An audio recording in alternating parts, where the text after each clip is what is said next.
Ce dernier finaliste s'appelle Johnny Ramboa Salama. Il est étudiant en 3e année bachelor, responsable en gestion et développement d'entreprise, parcours généraliste. Alors, Johnny, c'est un grand fan de Beyoncé et sa chanson préférée, c'est Halo. Et c'est peut-être d'ailleurs Beyoncé qui lui a donné envie de chanter absolument tous les jours. Il est extrêmement fier de son parcours de combattant, de ce qu'il est devenu.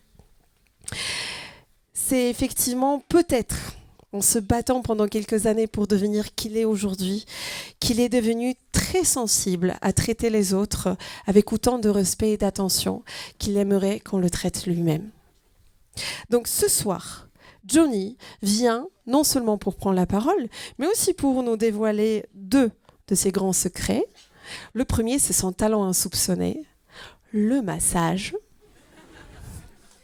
Et le deuxième, c'est son rêve professionnel qui est de créer une fondation axée sur l'environnement, la santé et l'éducation à Madagascar. L'exercice de ce soir pour Johnny n'est pas du tout facile.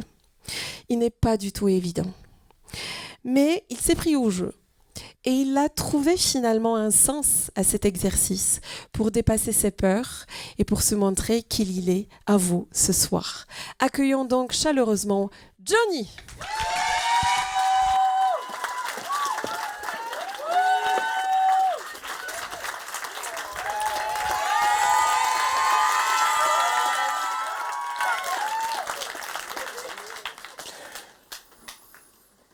En quelques secondes, depuis mon entrée sur scène jusqu'à cet instant précis, et après ce merveilleux portrait chinois, merci beaucoup, vous m'avez scanné, scruté, vous vous êtes potentiellement fait une idée sur ma personne.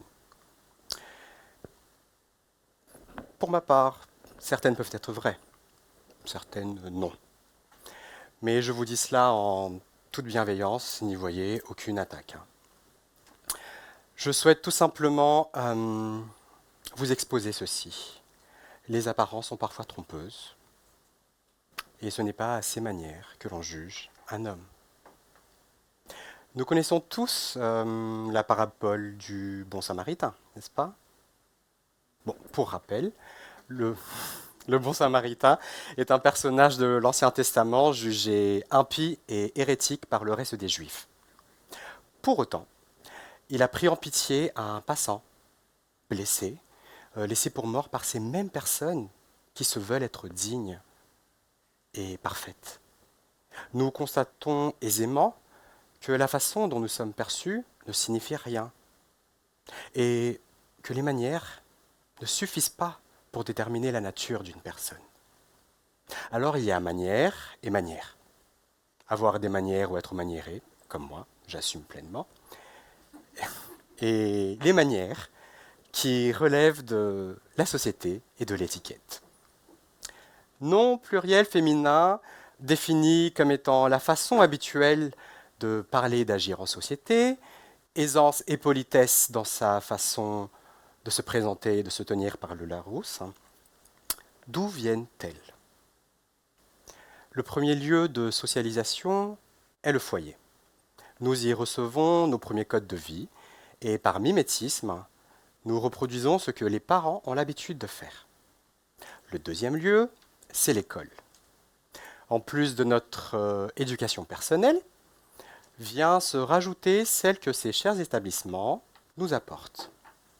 Excusez-moi de ce que je vais dire, ça pourrait blesser, coucou Léa, ça pourrait blesser certaines personnes, mais les bonnes manières s'acquièrent dans les bonnes écoles. Elles ne se transmettent pas dans celles qui sont pas aux normes, pour ne pas dire, vous savez. Et la troisième, vous l'aurez deviné, c'est la société, bravo. C'est la société. Et nous entendons par cela l'entourage, l'environnement et la fréquentation. Et par effet de groupe, nous reproduisons les mêmes codes et les mêmes manières. Pour autant, est-ce suffisant pour être catalogué? Non. Durant des années, j'ai été justement exclu de certains groupes, on s'est moqué de moi, parce que j'étais maniéré. est-ce qu'ils ont pris la peine de me connaître pour directement me mettre à côté? L'ai-je mérité? Ça, c'est une autre question.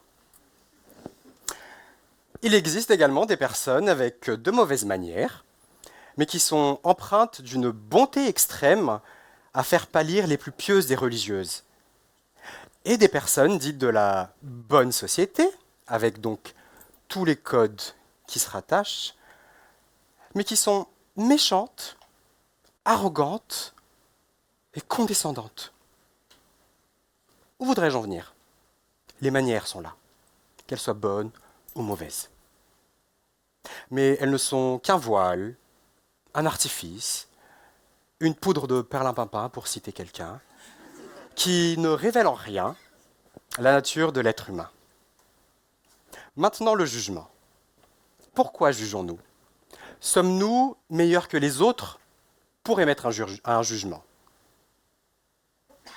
Réfléchir, c'est difficile. C'est pourquoi la plupart des gens jugent. Cette citation de Carl Gustav Jung souligne parfaitement mes propos, n'est-ce pas? Au lieu de vouloir comprendre, ou du moins essayer de vouloir comprendre, nous prenons ce raccourci tellement pratique du jugement. Après tout, pourquoi se compliquer la vie? Pourquoi chercher midi à 14 heures quand tout est sous nos yeux, quand tout est servi? C'est tellement pratique. Rappelez-vous de l'affaire Jonathan Daval. Vous vous en rappelez ou pas? Quand il jouait les veufs éplorés devant la France entière et surtout devant sa belle famille, alors qu'il vient de tuer sa femme. Quand les manières rejoignent l'apparence. Les manières ne sont que la partie visible de l'iceberg. C'est la forme. Pour découvrir une personne, il faut oser plonger, aller en profondeur. Parce que se hâter au jugement est la meilleure façon de se tromper. On peut rater des occasions quelquefois intéressantes, hein? Ou alors, on peut justement se soustraire à des situations plus délicates. Ce sont les intentions que nous trouvons derrière ces manières qui ont de la valeur et qui sont importantes. C'est le fond. Chère contradictrice, Alison, très beau plaidoyer. Je vais vous accorder 2 arguments. Le premier, il existe un spécimen dont les manières rejoignent l'expression de l'âme. J'appelle ça le connard. Oui, il a pleinement conscience de l'existence et de l'importance des manières, mais il a décidé tout simplement de les fouler aux pieds, de ne les appliquer que quand il veut, ou pas du tout. Oui. Donald Trump, c'est l'archétype même. On est très très loin de l'homme idéal. Sauf peut-être pour Mélania. Et encore les raisons. L'argent, ouais, l'argent. C'est l'argent. Heureusement que tout le monde n'est pas comme lui. Et que le bénéfice du doute existe. Et le deuxième point, c'est que oui, on devine facilement l'appartenance d'une personne à une culture, à une communauté, à une religion, de par ses manières. Comme ce magnifique cliché qui veut que tous les homosexuels soient maniérés. Eh ben non, pas tous. Vous croiserez quelqu'un dans la rue, très viril, mais il est gay. Il n'a aucune manière. Et, inversement, ce n'est pas parce qu'il est maniéré, ce n'est pas parce qu'il est homosexuel qu'il est maniéré, je l'ai dit, et inversement, ce n'est pas parce qu'il est maniéré qu'il est homosexuel. C'était le deuxième point. Tout ça pour dire que l'homme avec un grand H est tel un océan.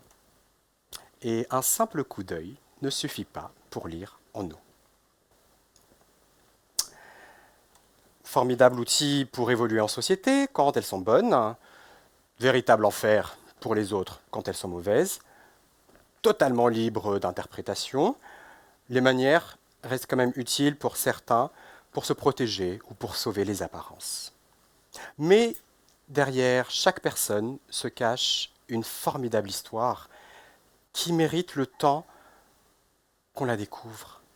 Ne nous contentons pas de la deviner. La couverture ne fait pas un livre. La carrosserie ne fait pas la voiture. Et les manières ne font pas l'homme. Merci. Bravo! Félicitations, Johnny! Exceptionnel!